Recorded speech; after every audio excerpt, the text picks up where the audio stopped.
முதலமைச்சர் நான் சொன்னேன். தமிழ்நாட்டை பொறுத்தவரை மற்ற மாநிலங்கள் வந்து ஒரு சில ஸ்கீமை வந்து ஃபாலோ பண்ணுறாங்க. அது பள்ளி கல்வித்துறையில் நிறைய விஷயங்கள் வந்து மற்ற மாநிலமும் பின்பற்றப்படுறாங்க. நீங்கள் தொடர்ந்து ஒரு 4 ஆண்டு காலமாக இந்த பள்ளி கல்வித்துறை அமைச்சராக இருக்கீங்க. உங்களுக்கு மனதளவில் எனக்கு இந்த திட்டம் ரொம்ப சிறப்பாக அமைஞ்சிருக்கு, இதை நான் கொண்டு வந்து ரொம்ப பெருமைப்படுறேன் அப்படின்னு எந்த திட்டத்தை சொல்லுவீங்க?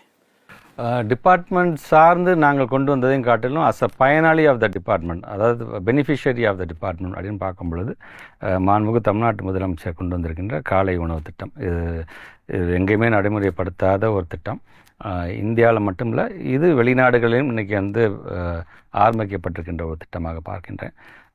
மனசுக்கு மிகவும் திருப்தியான திட்டம். ஏன்னா இன்னும் என்னால் மறக்க முடியாது, தொகுதி மக்களாமே பாராட்டினாங்க அப்படின்னு சொல்லும்போது தமிழ்நாடு முதலமைச்சர் சொன்ன வார்த்தை, அரசாங்கத்தின் சார்பாக எத்தனையோ திட்டம் நான் கொண்டு வந்திருக்கேன் என்று சொன்னாலும் என்னுடைய இதயத்திற்கு எனக்கு திருப்தியான திட்டமாக இந்த காலை உணவு வழங்குகிற திட்டத்தை நான் பார்க்குறேன் அப்படின்னு அவங்க சொன்னது உள்ளபடியே என்னால் மறக்க முடியாது.